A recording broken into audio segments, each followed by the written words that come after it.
What up, everybody, and welcome to the 52 Scott Podcast. You're tuned in to our Black Friday episode. I'm your host, Freddie G, joined by K Money, Slash, and Comedian 96. Collectively, we are the Mind of Men.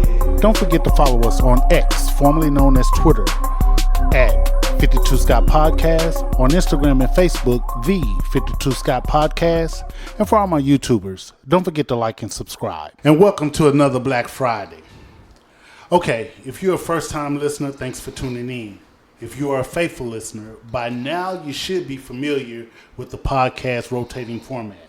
With that being said, today's show could have been aired as a True Tuesday episode, a Women Wednesday episode, or a Think Thursday episode. However, we felt it was best to serve you with this episode as a Black Friday due to the racial component. Without further ado, for all of the football fans out there, as y'all know, the NFL draft was a few weeks ago.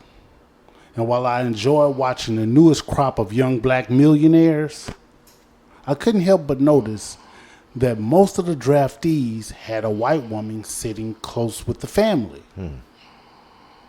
When the commissioner called the draftees' names, I watched the newest members of the Millionaire Club. I watched them hug their mom first. If their father was present, they hugged their dads.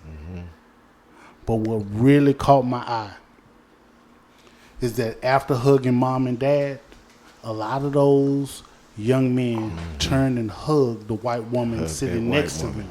They hugging on the white woman. And in some cases, they even kissed the woman. Kissing on the white woman.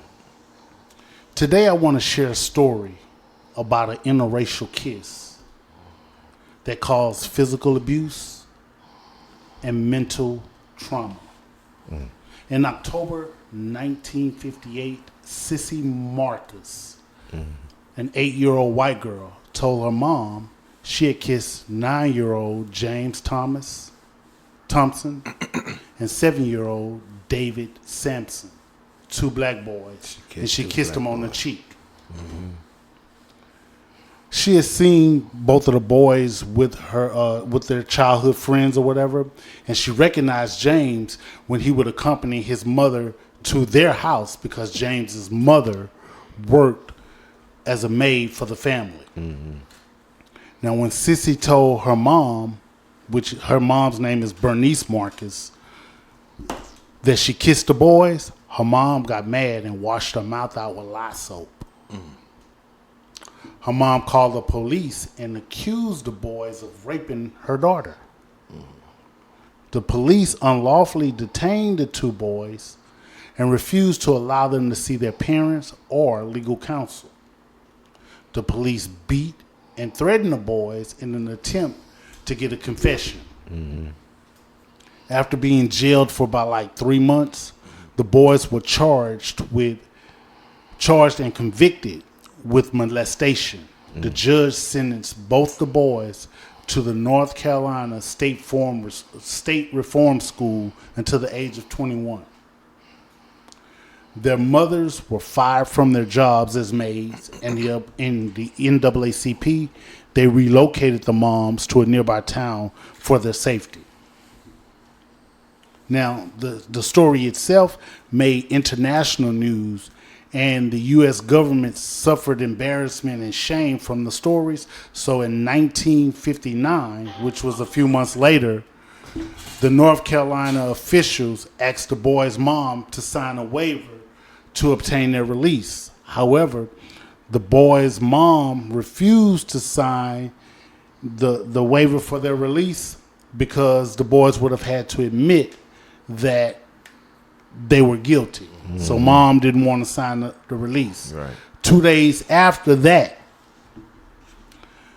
the boys were released from the without any conditions and any explanation. They were released, and the city and state did not even apologize to the boys or their families. Right now, with that being said, I know that there's two different scenarios that I just mentioned to you guys, but two things those scenarios had in common were white girls, number one, and a voluntary kiss.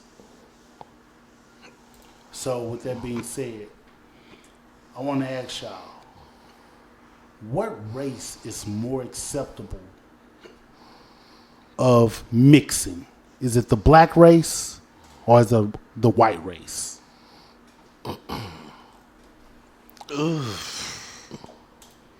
Do we have to just use black, white? Can we It's use the like black Hispanic, race. Chinese, Okay, Japan? so you can, but let me say this. Okay. It's the black race, the whole black race. Right. Against all of the other race. Anything, because all of the other races, when these black boys become millionaires and they go and get these white girls or Asian girls or Hispanic girls That's where I'm or going. all of it, they get everything other than their race. Right. Now, I want to take off the low-hanging fruit from this. So we're not going to talk about sex. Because we know that sex, okay, fine is fine, and I want to sleep with whoever I want to sleep with. Beauty is beauty, wherever the beauty is in the eye of the beholder. Yeah. So let's take sex off the table. Why are these black boys? Well, what race is more acceptable? Do the black race accept mixing way better than the other races? I think so.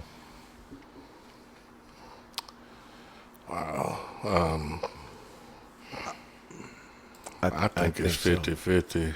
I'm gonna go because we were in the military, so y'all know it. Filipino and Japanese and Korean, they all marry blacks. I mean, look at look at Jeezy and Russell Simmons and who else? They all marrying out of their race, and they're Asians. So Asians are more Asian and Hispanic. Yeah, but they still here. You know, I'm saying I'm looking at it on the lines of, who would you hear talking negatively about negatively. that's what I'm thinking about. You know, No, I and thought I he feel was like saying- either way. What I said was the race. Who's more accepting of of mixing Right. the race? That's what I said, Hispanic Now- and Asian. Okay, so let me go deeper. Okay. Right? You use Russell Simmons for an example. Right? Think about the black race as a whole. That includes all four of us sitting at this table. Now, do you wonder why he would go and get with? I know exactly why he did it. They're more cooperative. They're more susceptible of listening and cooperating in a relationship than trying to be the boss or trying to run shit or running your mouth or talking back. That's why.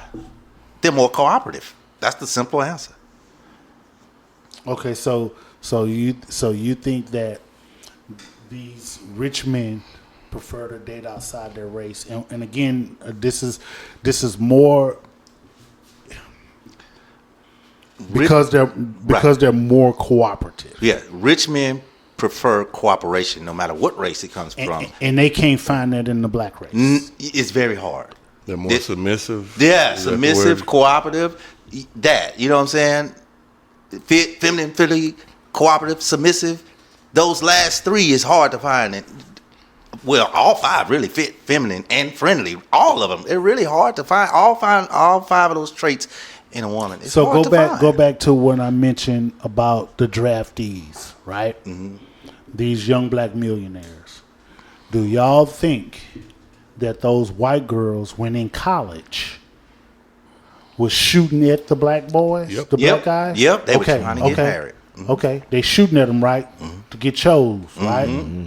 Now, my thing is, it seems to me that the white women are playing the long game. Yeah.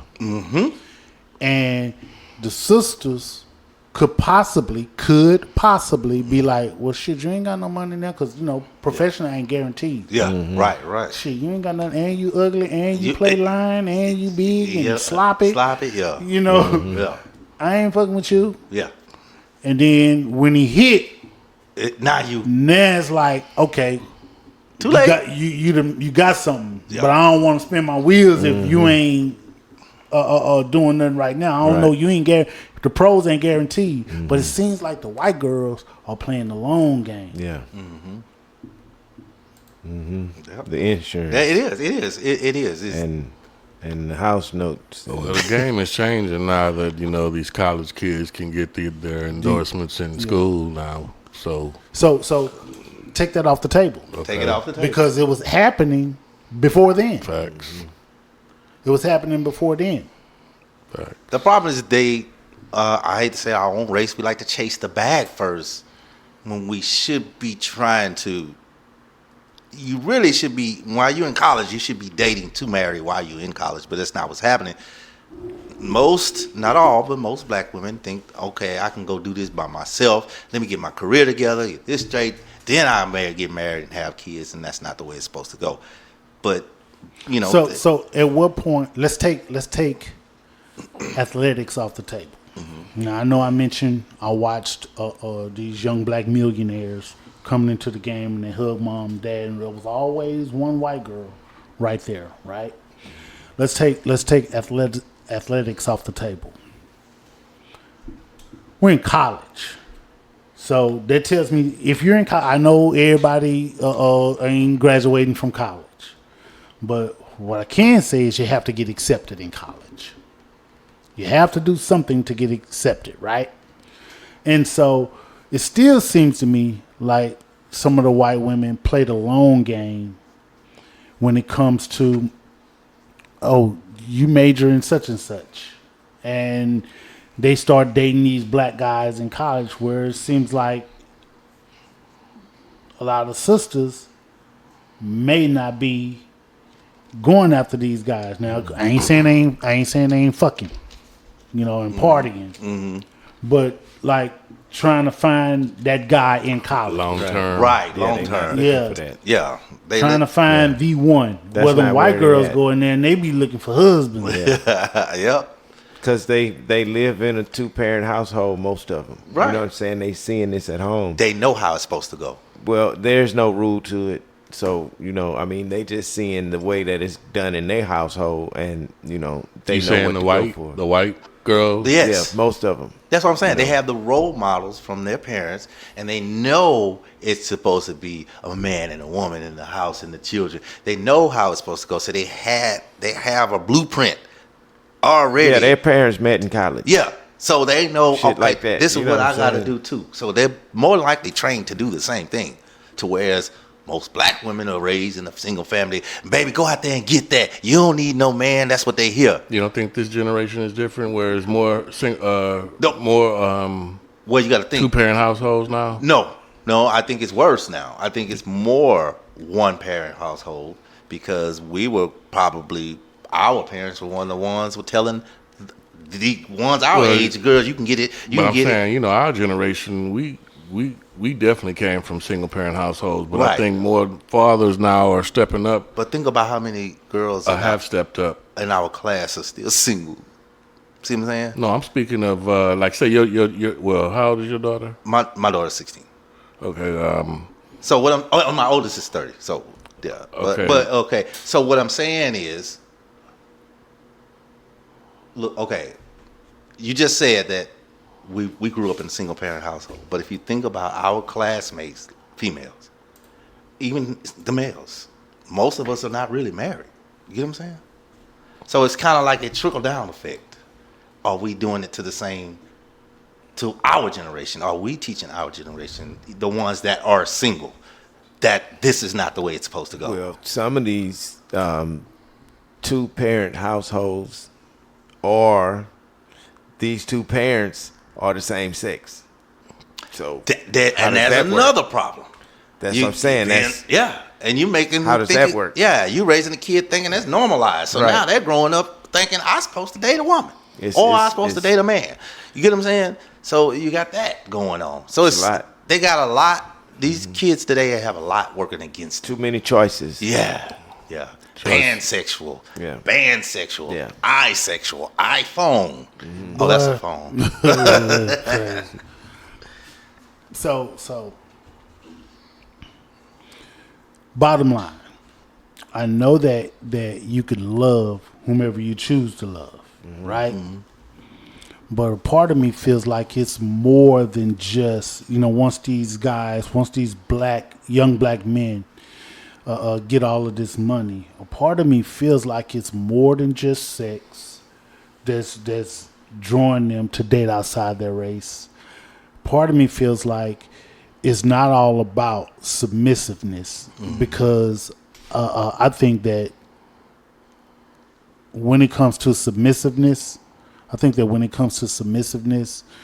think religion plays a heavy, heavy part on how much a woman is willing to be submissive. Right. So if the religion ain't playing a huge part, I don't think that submissiveness has anything to do with it either. I struggle with trying to figure out how in the hell, why are you choosing outside of your race? Right. And yeah, it's submissiveness, sex, and all that. What? Come on. I'm gonna help you out, and I'm gonna break down a la RIP Kevin Samuels. I'm gonna break down these 5 words.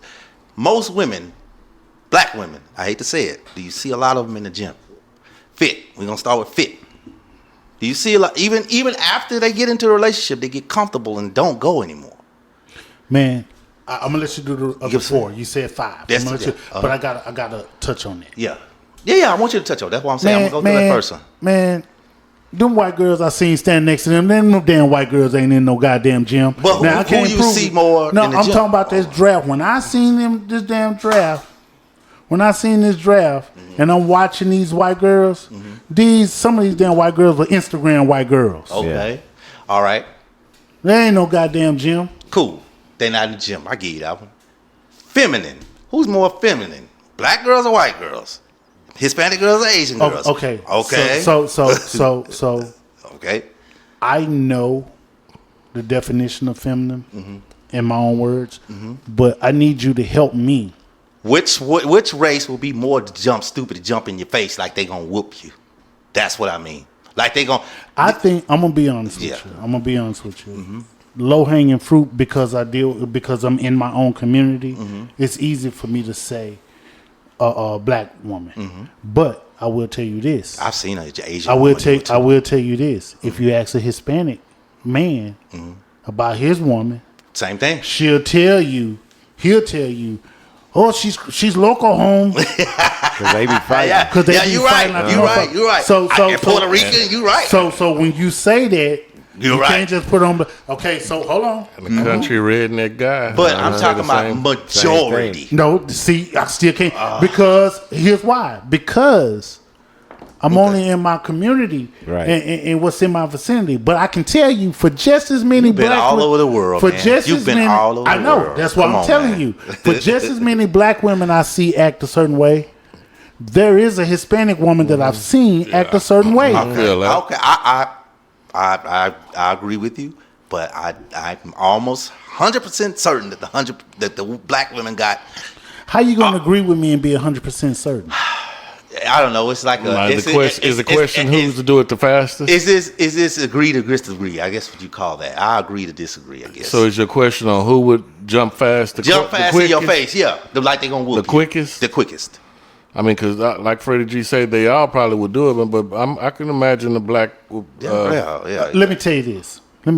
Yeah. This is some real shit to think about. Again, you're in your community, so it's quick to say the black woman. Right. I get that. Especially if you haven't dated outside your race. Right. It's quick to say the black woman, but let me say this. Yeah. Man, black women know who they can jump in the face of. Just like me and you. I know I'm not fit to jump in Mike Tyson's face. I don't give a damn how greasy Mike Tyson talk to me.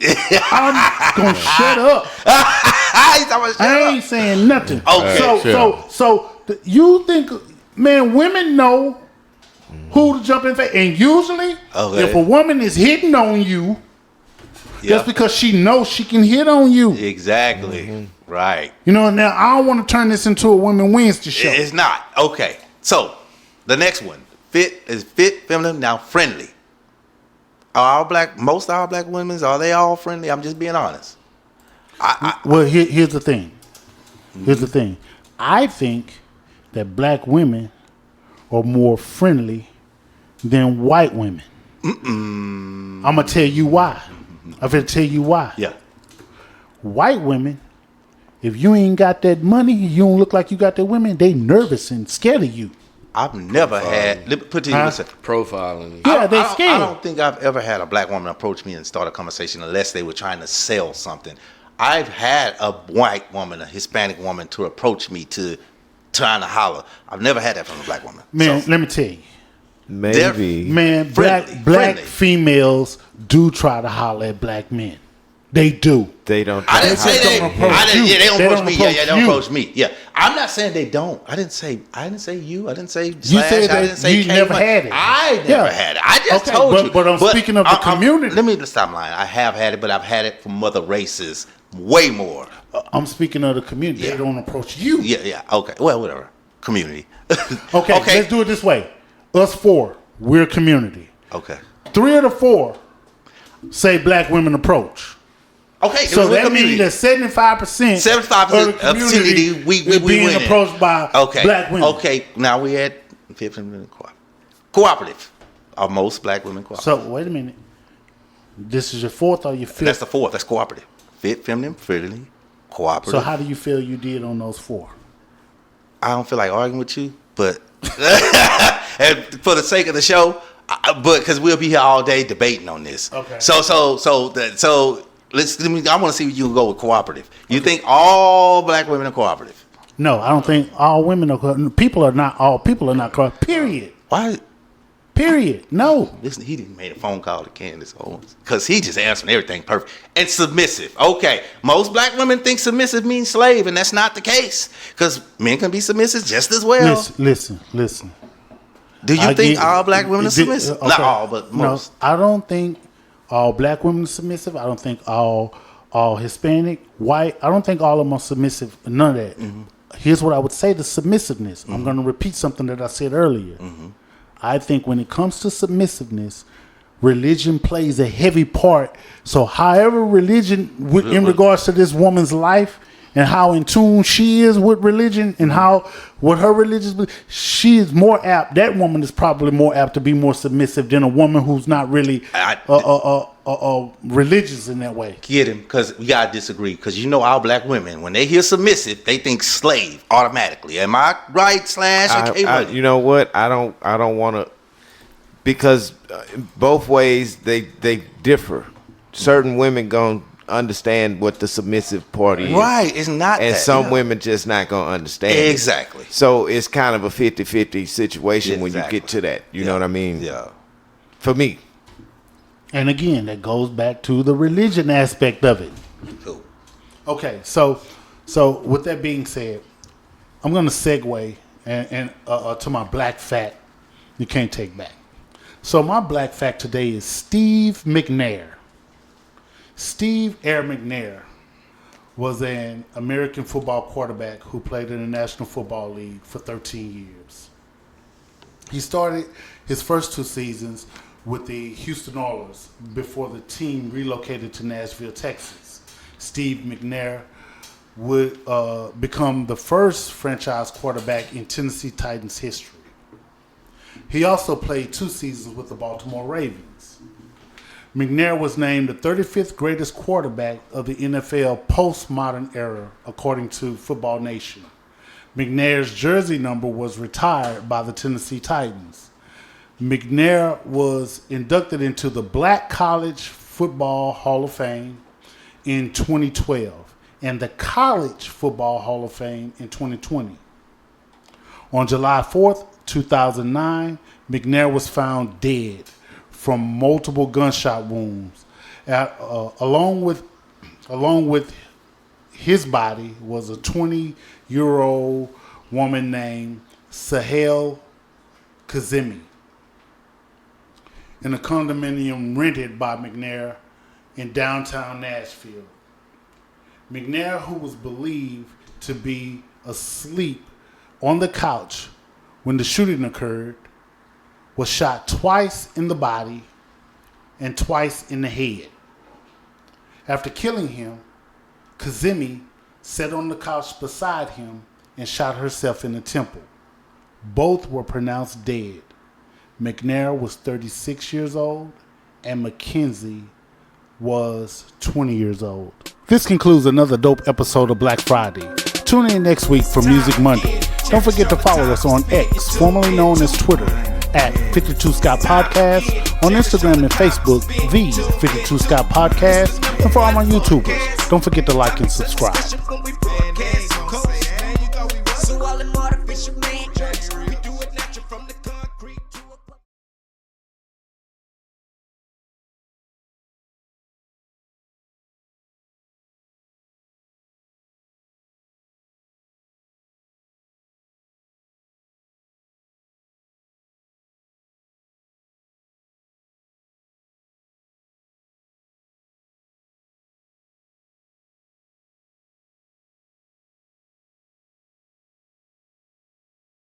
This concludes another dope episode of Black Friday.